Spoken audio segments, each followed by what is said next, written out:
dia, bom dia. Amém. Vamos começar? Pai amado, Pai querido, eu quero te agradecer, Deus, por mais um momento, por mais essa oportunidade que o Senhor nos dá, Pai, por mais um dia de vida, Senhor. Pai, Tu és lindo, Tu és maravilhoso, Pai. Tu és digno de toda honra, toda glória, todo louvor, toda exaltação seja dada para Ti, Pai. Senhor, obrigado pela Tua palavra, Senhor, que possamos cada vez mais crescer, Pai, em conhecimento, em discernimento. Senhor, que possamos sempre ir pelos Teus caminhos, Pai. Que possamos sempre escolher, Pai, a Tua vontade, Pai, o Teu querer, Pai.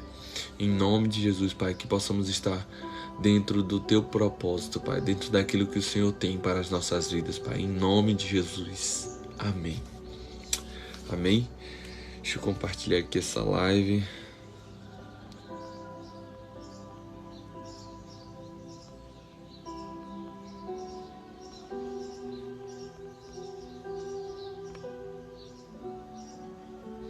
Amém.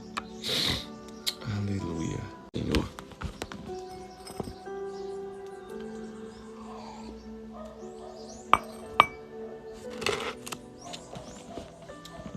Segunda João vai dizer assim: o ancião, a senhora eleita e a seus filhos, aos quais amo na verdade, e não somente eu, mas também todos que têm conhecido a verdade, por amor da verdade que está em nós e para sempre estará conosco. A graça, a misericórdia e a paz da parte de Deus, Pai, e da do Senhor Jesus Cristo, o Filho do Pai, seja convosco, na verdade e caridade. Muito me alegro por achar que alguns dos teus filhos andam na verdade, assim como temos recebido o mandamento do Pai. E agora, Senhora, rogo-te, não como escrever-te um novo mandamento, mas aquele mesmo que desde o princípio tivemos, que nós amemos uns aos outros. E a caridade é esta, que andemos segundo os seus mandamentos. Este é o mandamento, como já desde o princípio ouvistes, que andei nele, porque já muitos enganadores entraram no mundo, os quais não confessam que Jesus Cristo veio em carne. Este tal é o enganador e o anticristo. Olhai por vós mesmos, para que não percamos o que temos ganhado. Antes recebemos o inteiro galardão. Todo aquele que prevarica e não persevera na doutrina de Cristo, não tem a Deus. Quem persevera na doutrina de Cristo, esse tem tanto o Pai como o Filho. Aleluia. Se alguém vem ter convosco e não traz essa doutrina, não o recebais em casa, nem tampouco o saudeis. Porque quem o sauda tem parte nas suas más obras. Tendo muito que escrevei-vos, não quis fazê-lo com papel e tinta, mas espero ter ir convosco e falar de boca a boca, para que o vosso gozo seja cumprido. Saudam-te os filhos de tua irmã, a eleita. Amém. Aleluia. Glória a Deus. Aleluia. Glória a Deus.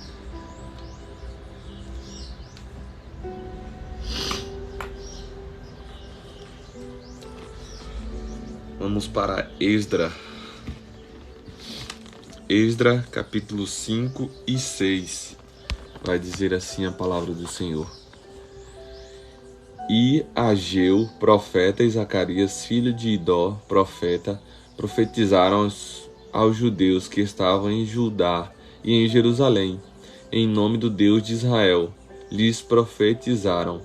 Então se levantaram Zorobabel, filho de Seatiel, e Jesuá, filho de Josadaque, e começaram a edificar a casa de Deus, que está em Jerusalém, e com eles os profetas de Deus, que os ajudavam. Naquele tempo veio a eles Tatenai, governador daquém do rio, e Setar, Bozenai e os seus companheiros, e disseram-lhes assim: Quem vos deu ordem para edificardes esta casa e restaurardes este muro? Então assim lhe dissemos: E quais são os nomes dos homens que constituíram este edifício? Porém, os olhos de Deus estavam sobre os anciões dos judeus, e não os impediram, até que o negócio veio a Dário, e então responderam por carta sobre isso. Cópia da carta que Tantinai, o governador daquém do rio, com Setar-Bozenai e os seus companheiros, os afazaquitas que estavam daquém do rio, enviaram ao rei Dário. Enviaram-lhe uma relação, e assim estava escrito nela: Toda a paz ao rei Dário. Seja notório ao rei que nós fomos à província de Judá, à casa do grande Deus, que edifica com grandes pedras, e já a madeira se estava pondo sobre as paredes, e essa obra apresuradamente se faz e se adianta em relações em suas mãos. Então perguntamos aos anciãos, e assim lhe dissemos: Quem vos deu ordem para edificardes esta casa e restaurardes este muro? Demais disto lhe perguntamos, também pelos meus nomes, para vos declararmos, para que te pudéssemos escrever os nomes dos homens, que são entre eles os chefes. E esta resposta nos deram, dizendo: Nós somos servos de Deus, dos céus e da terra, e reedificamos a casa que foi edificada muitos anos antes, porque um grande rei de Israel a edificou e a aperfeiçoou. Mas depois que nossos pais provocaram a ira de Deus dos céus, ele os entregou nas mãos de Nabucodonosor, rei da Babilônia, o caldeu, o qual destruiu esta casa e transformou o seu povo para a Babilônia. Aleluia. Porém, no primeiro ano de Ciro, rei da Babilônia, o rei Ciro deu ordem para que esta casa de Deus se edificasse, e até os utensílios de ouro e de prata da casa de Deus, que Nabucodonosor tomou do templo que estava em Jerusalém, e os meteu no templo de Babilônia, o rei Ciro os tirou do templo de Babilônia, e foram dados a um homem cujo nome era Sesabazar, a quem nomeou governador. Disse-lhes: Toma estes utensílios, e vai e leva-os ao templo que está em Jerusalém, e faz edificar a casa de Deus no seu lugar. Então veio o dito Sesabazar e pôs os fundamentos da casa de Deus, que estava em Jerusalém, e desde então para cá se está edificando, e ainda não está acabada. Agora, pois, se aparece bem ao rei, busque-se para a casa do tesouro do rei, que está em Babilônia. E é verdade haver uma ordem do rei Ciro para edificar a casa de Deus em Jerusalém, e sobre isso nos faça o rei saber a sua vontade. Aleluia. Esdras 6. Então o rei Dário deu ordem, e buscaram na chancelaria, onde se metiam os tesouros em Babilônia, e em Acameta, num palácio que está na província de Média, se achou um rolo, e nele estava escrito um memorial que dizia assim: No ano primeiro do rei Ciro, o rei Ciro deu esta ordem com respeito à casa de Deus em Jerusalém: Essa casa se edificará para lugar em que se ofereçam sacrifícios, e os seus fundamentos serão firmes. A sua altura de 60 côvados e a sua largura de 70 côvados, com 3 carreiras de grandes pedras e uma carreira de madeira nova, e a despesa se fará da casa do rei. Demais disto, os utensílios de ouro e de prata da casa de Deus, que Nabucodonosor transportou no templo que estava em Jerusalém e levou para a Babilônia, se tornarão a dar para que vão ao seu lugar, ao templo que está em Jerusalém, e os levarão à casa de Deus. Agora, pois, Tatenai, governador de além do rio, Setar-Bozenai e os seus companheiros, os Afarsaquitas, que estáis de além do rio, apartai-vos dali, deixai-os na obra desta casa de Deus, para que o governador dos judeus e os judeus edifiquem esta casa de Deus no seu lugar. Também por mim se decreta o que haver de fazer com os anciões dos judeus, para que edifiquem a casa de Deus, a saber que da fazenda do rei, dos tributos da além do rio, se pague prontamente a despesa, e estes homens, para que não sejam impedidos, e o que for necessário, como bezerros e carneiros e cordeiros, para holocaustos ao Deus dos céus, trigo, sal, vinho e azeite, segundo o rito dos sacerdotes que estão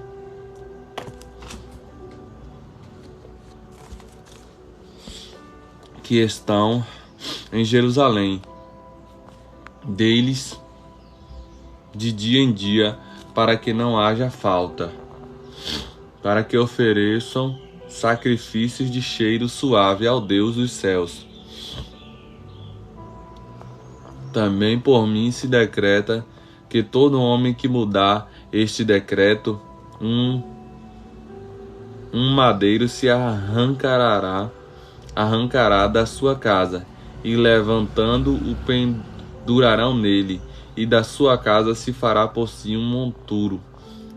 Ó Deus, pois que fez habitar ali o seu nome, derribe a todos os reis e povos que estenderam a sua mão para o mudarem e para destruírem esta casa de Deus, que está em Jerusalém. Eu, Dário, dei o decreto, apressuradamente se execute. Então Tatenai, o governador de além do rio, Setar-Bozenai e os seus companheiros assim fizeram apressuradamente, conforme o que decretara o rei Dário. E os anciões dos judeus iam edificando e prosperando pela profecia do profeta Ageu e de Zacarias, filho de Idó, e edificaram a casa e a aperfeiçoaram conforme o mandado do Deus de Israel, e conforme o mandado de Ciro e de Dário e de Artaxerxes, rei da Pérsia. E acabou-se esta casa no dia 3º do mês de Adar, que era o 6º ano do reinado do rei Dário. E os filhos de Israel, os sacerdotes e os levitas e o resto dos filhos do cativeiro fizeram a congregação desta casa de Deus com alegria, e ofereceram para a congregação desta casa de Deus 100 novilhos, 200 carneiros, 400 cordeiros e 12 cabritos, por expiação do pecado de todo Israel, segundo o número das tribos de Israel. E puseram os sacerdotes nas suas turmas e os levitas nas suas divisões, para o ministério de Deus, que está em Jerusalém, conforme o escrito do livro de Moisés. E os que vieram do cativeiro celebraram a Páscoa no dia 14 do 1º mês, porque os sacerdotes e levitas se tinham purificado como se fossem um só homem, e todos estavam limpos, e mataram o cordeiro da Páscoa para todos os filhos do cativeiro e para seus irmãos, os sacerdotes, e para si mesmos. Assim comeram a Páscoa os filhos de Israel, que tinham voltado do cativeiro, com todos os que eles se apartavam da imundícia das nações da terra, para buscarem o Senhor, Deus de Israel. E celebraram a festa dos pães asmos os 7 dias com alegria, porque o Senhor os tinha alegrado e tinha mudado o coração do rei da Síria a favor deles, para lhes fortalecer nas mãos na obra da casa de Deus, o Deus de Israel. Aleluia. Esdras, capítulo 6. Aleluia.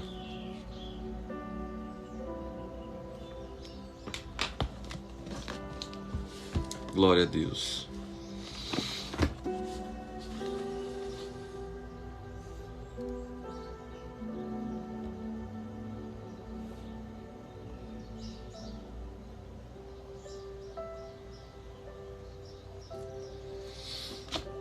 Amém. Salmo 93 vai dizer assim a palavra: O Senhor reina, está vestido de majestade. O Senhor se revestiu e cingiu de fortaleza. O mundo também está afirmado e não poderá vacilar. O seu trono está firme. Desde então, tu és desde a eternidade. Os rios levantam. O Senhor, ó Senhor, os rios levantam o seu ruído. Os rios levantam as suas ondas. Mas o Senhor nas alturas é mais poderoso que o ruído das grandes águas e do que as grandes ondas do mar. Muito fiéis são os teus testemunhos. A santidade convém à tua casa, Senhor, para sempre. Aleluia. Aleluia. Glória a Deus.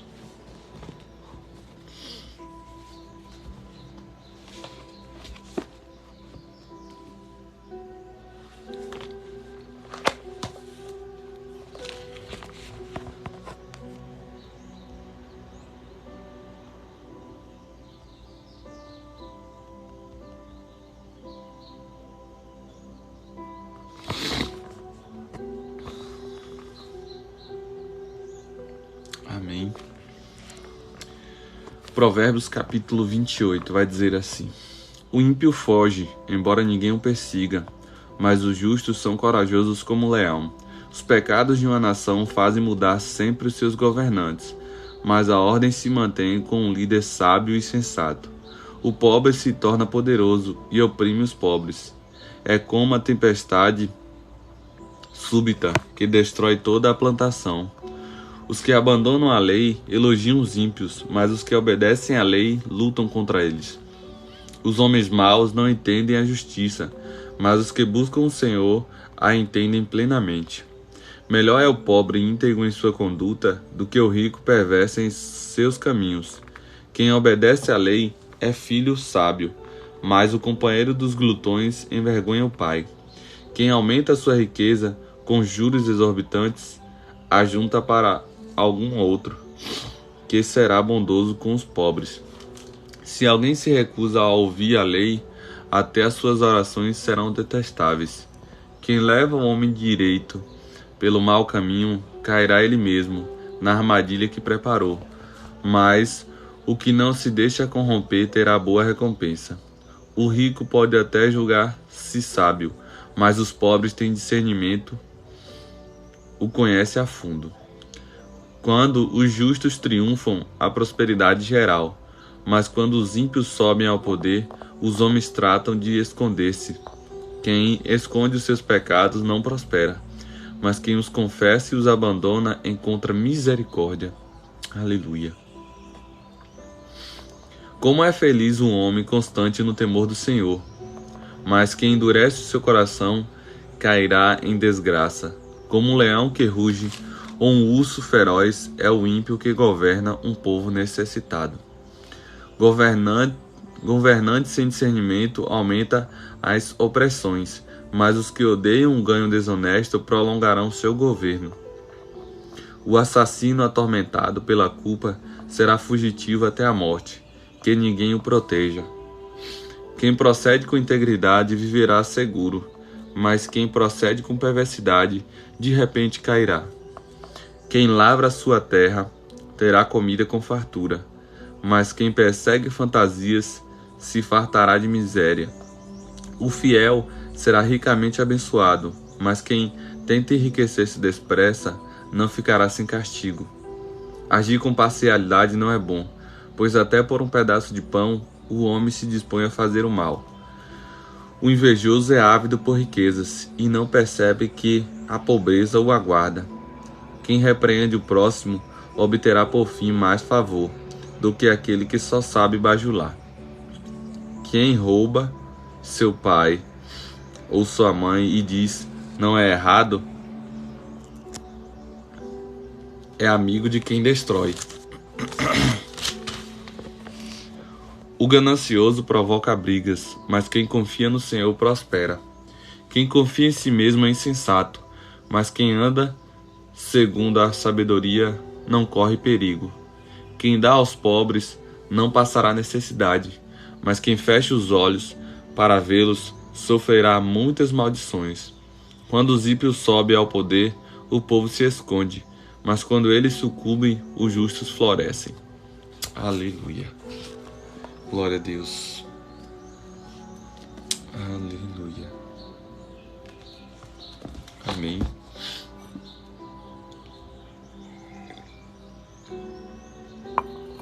Wagner, Deus abençoe. Amém. Livro, pare de se sabotar e dê a volta por cima.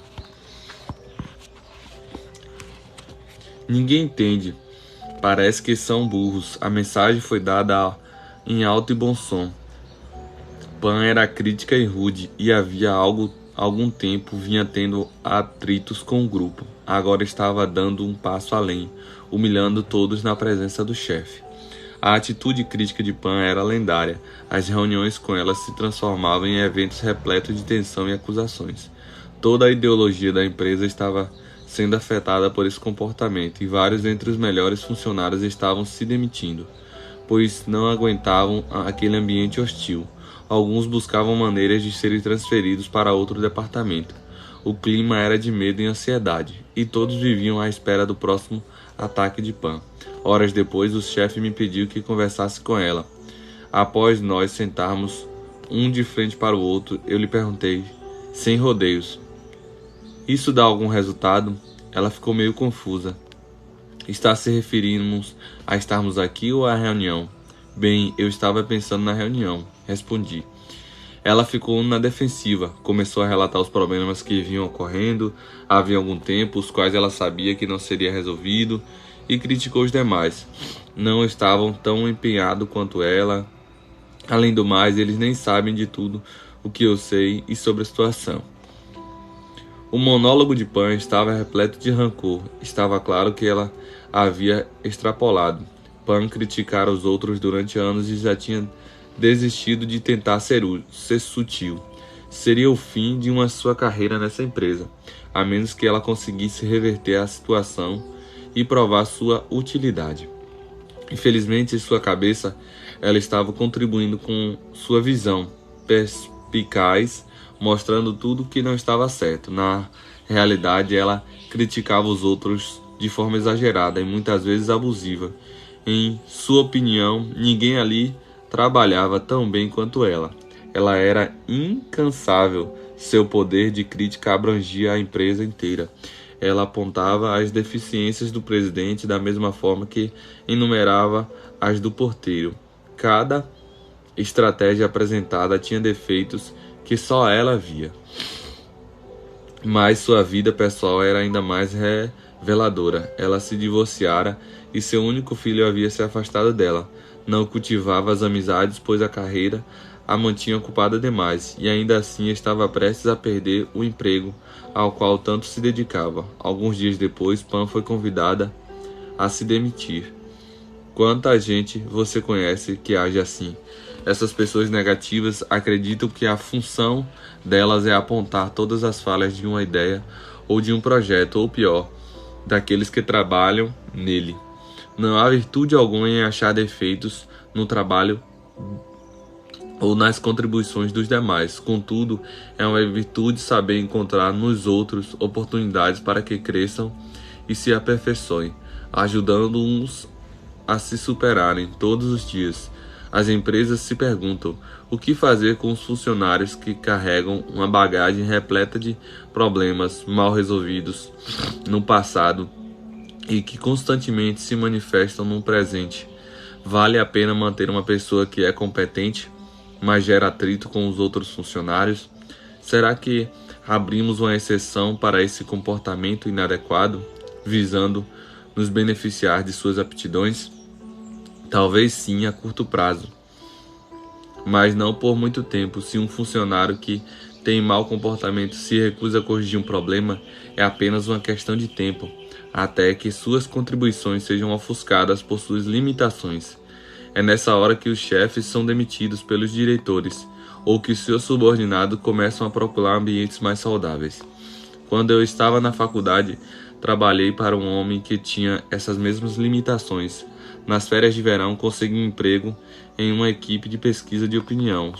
Bob dirigia o departamento e era perfeccionista. Esperava que tudo estivesse perfeito a todo tempo. Além disso, era cínico e sarcástico, e nunca o ouvi dizer nada de bom sobre alguém ou a respeito do trabalho desempenhado por outra pessoa.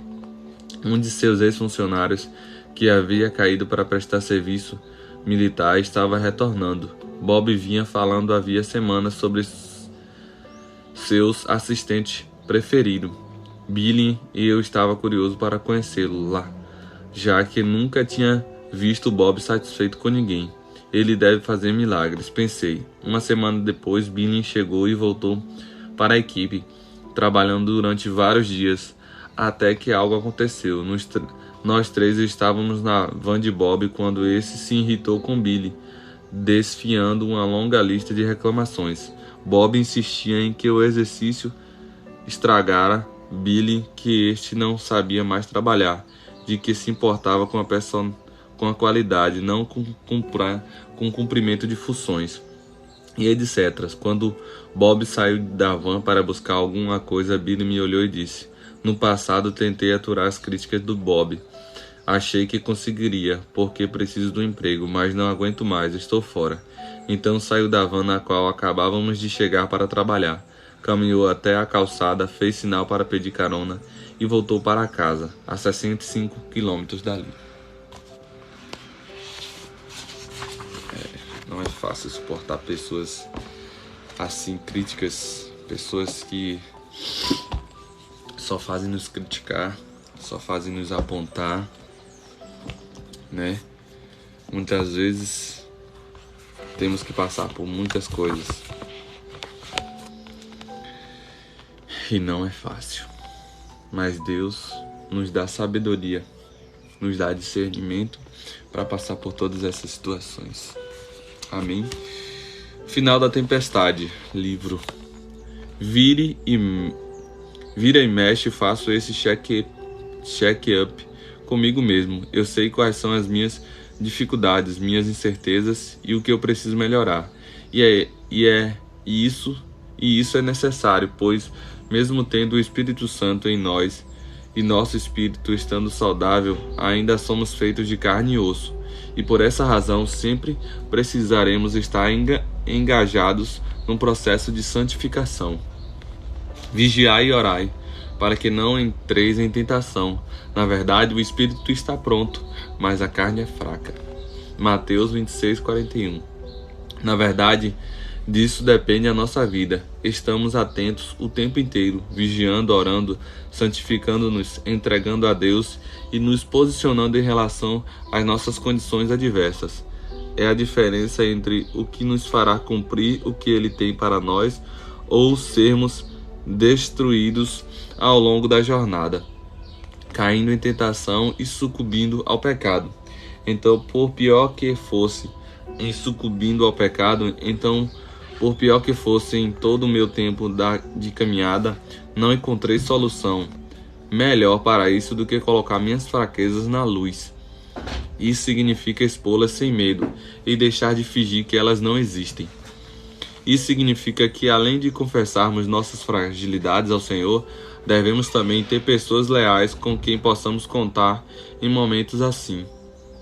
Para tanto, é necessário ter os amigos certos, dispostos a não só escutar sobre suas dificuldades, mas ajudá-lo quando for preciso. Portanto, não abra o seu coração para qualquer pessoa. Antes, ore a Deus para que Ele mostre quem deva caminhar contigo.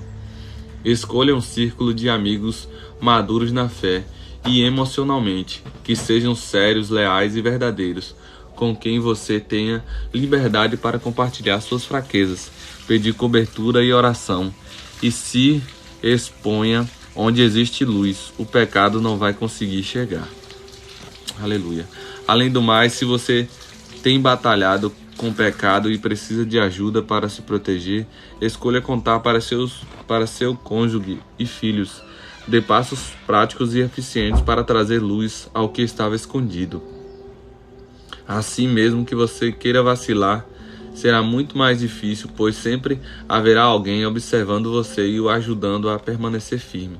Se, por exemplo, você tem um problema com a pornografia, experimente contar para sua esposa ou marido. Sempre que pensar em ficar sozinho para fazer algo errado, terá alguém para lhe dizer: "Ei, o que você está fazendo aí?" Ou, se a sua fraqueza é o dinheiro, então busque aqueles que dirão: "Não fique perto disso", ou "Não mexa com aquilo". Ilumine o que pode jogá-lo nas trevas. Demonstre fragilidade, conte a verdade sobre você, de peito aberto, pois quanto mais distantes deles, das pessoas que podem nos ajudar, mais distantes estamos da luz. Quanto menos luz, maior a chance de cedermos à escuridão. Aleluia. Bom dia, mãe e sua mãe. O problema de viver no escuro é que é justamente ele que nos cega e impede que enxergamos nossos pontos fracos. Se pararmos para pensar, a maioria dos dilemas que enfrentamos surge apenas porque não temos uma visão clara do que está à nossa frente.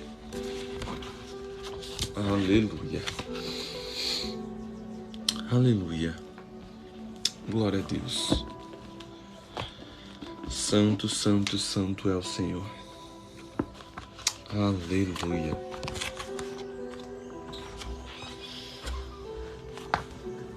O escudo de proteção de Deus, Salmo 91.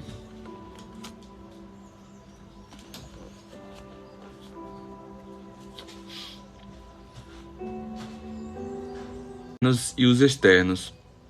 Pergunte-se do que ele irá guardar-me. Lembre-se dos livramentos externos sobre os quais discutimos nos capítulos anteriores. Mandei para ela aqui agora, vamos ver se ela vai entrar, mãe. Deus irá livrá-lo de tudo isso, os problemas do tipo leão, os problemas do tipo filhote de leão, os problemas do tipo cobra, os problemas do tipo dragão, o terror da noite, o mal que é feito pelo homem, guerra, terror ou violência, a seta que voa de dia, intentos do inimigo para feri-lo, a peste, praga, doenças mortais, epidemias fatais, a mortandade, mal sobre o qual o homem não exerce controle. Em outras palavras, Deus quer livrar-nos de todo o mal conhecido pela humanidade. Essa proteção não parará só porque podemos estar em solo estrangeiro sozinhos em uma missão perigosa ou no meio de uma batalha difícil. Em seu livro Uma Mesa na Presença, o tenente Kerry Cush conta em primeira mão a entrada militar dos americanos em Bagdá, em um testemunho do miraculoso poder do livramento do nosso Deus. No dia 10 de abril de 2003, o 1º Batalhão do 5º Regimento da Marinha marchou para o centro da cidade de Bagdá, a fim de capturar o palácio presidencial de Saddam Hussein, mas se encontrou em uma emboscada de militantes escondidos em mesquitas, lojas e casas. Centenas de tropas foram surpreendidas com uma chuva de granadas, RPGs e tiros no que parecia ser derrota certa.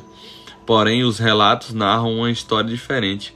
Um foguete, o qual abriu caminho após atingir um veículo armado cheio de soldados da marinha, não machucou uma pessoa. Um soldado encontrou a entrada e a saída de uma bala em seu capacete, mas não foi atingido. Um esquadrão da marinha assistiu, assombrado, a seus inimigos se prepararem para atirar a queima-roupa, mas pararem e largarem suas armas, correndo para longe aterrorizados. Uma granada jogada em pouca distância, inexplicavelmente, desviou e errou o alvo. Quando a fumaça na batalha foi embora, apenas um americano havia morrido. Os soldados da marinha não podiam negar a proteção de Deus, não apenas naquele dia, mas também durante os meses que levavam aquele momento de um avivamento no deserto ao norte do Kuwait, a escapadas milagrosas da morte e até o batismo de um marinheiro no palácio de Saddam Hussein. O tenente Kirsch, um reverendo da marinha dos Estados Unidos e outro da infantaria da marinha, a primeira força de combate a cruzar a fronteira do Iraque, contam eventos memoráveis da fidelidade do Senhor, um após o outro. Cada guerra tem seu testemunho de libertação. Outra história fascinante vem de uma grande guerra anterior a essa história. Capitão Edward, o primeiro piloto de avião americano da Primeira Guerra Mundial, ficou grato porque sabia chamar o nome do Senhor para ser protegido. Ele narra sua história memorável após retornar de uma experiência de quase morte, na qual ficou encalhado no Pacífico do Sul durante 24 dias por causa de uma viagem de reconhecimento que deu errado durante o conflito. Aleluia. Glória a Deus. Glória a Deus. Aleluia. Aleluia. Ô mãe, eu mandei pra ela, mas não sei se ela... É só clicar no link. Mas eu vou ensinar ela quando chegar aí. Amém.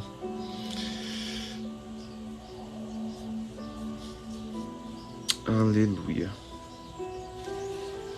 Vamos à leitura do Salmo 91. Aleluia. Salmo 91 vai dizer assim: Bom dia, Cleia.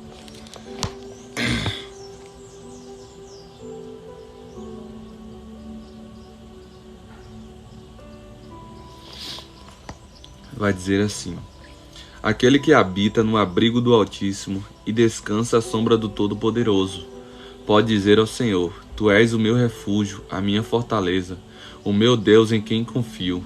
Ele o livrará do laço do caçador e do veneno mortal. Ele o cobrirá com as suas penas, e sob as suas asas você encontrará refúgio. A fidelidade dele será o seu escudo protetor. Você não temerá o pavor da noite, nem a flecha que voa de dia, nem a peste que se move sorrateira nas trevas, nem a praga que devasta ao meio-dia. 1000 poderão cair ao teu lado, 10.000 à sua direita, mas nada o atingirá. Você simplesmente olhará e verá o castigo dos ímpios, se você fizer do Altíssimo seu abrigo, do Senhor seu refúgio. Nem o mal o atingirá, desgraça alguma chegará à sua tenda, porque a seus anjos ele dará ordens a seu respeito, para que o proteja em todos os seus caminhos. Com as suas mãos ele o segurarão, para que você não tropece em alguma pedra. Você pisará o leão e a cobra, pisoteará o leão forte e a serpente. Porque ele me ama, eu o resgatarei. Eu o protegerei, pois conhece o meu nome. Ele clamará a mim, e eu lhe darei a resposta. E na adversidade estarei com ele. Vou livrá-lo e cobri-lo de honra. Vida longa eu lhe darei, e lhe mostrarei a minha salvação. Aleluia. Salmo 91.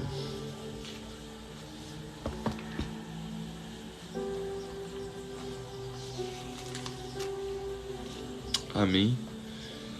Vamos à leitura do Salmo 23, que vai dizer assim a palavra do Senhor: O Senhor é o meu pastor, de nada terei falta.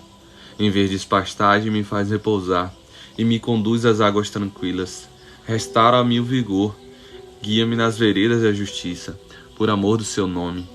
Mesmo quando eu andar por um vale de trevas e morte, não temerei perigo algum, pois tu estás comigo. A tua vara e o teu cajado me protegem. Preparas um banquete para mim, à vista dos meus inimigos. Me honras ungindo a minha cabeça com óleo e fazendo transbordar o meu cálice. Sei que a bondade e a fidelidade me acompanharão todos os dias da minha vida e voltarei à casa do Senhor enquanto eu viver. Aleluia. Glória a Deus. Amém. Aleluia. Vamos encerrar essa live agora. Agradecer a Deus por tudo, pela vida de cada um. Pai amado, Pai querido, eu quero te agradecer, Deus, pela vida de cada um. Obrigado por cada um, Pai, que esteve aqui presente, Pai, nesta live. Abençoa cada pessoa que vai estar vendo esta live, Pai, em nome de Jesus. Senhor, obrigado por cada seguidor deste aplicativo, Pai. Que o Senhor possa multiplicar para que a Tua palavra seja multiplicada também, Pai. Que a Tua palavra vá mais longe, Pai. Em nome de Jesus, Pai. Eu te agradeço, Deus, por tudo. Porque o Senhor é bom e a sua bondade dura para sempre. Amém. Que a graça e o amor de Jesus Cristo esteja sempre contigo.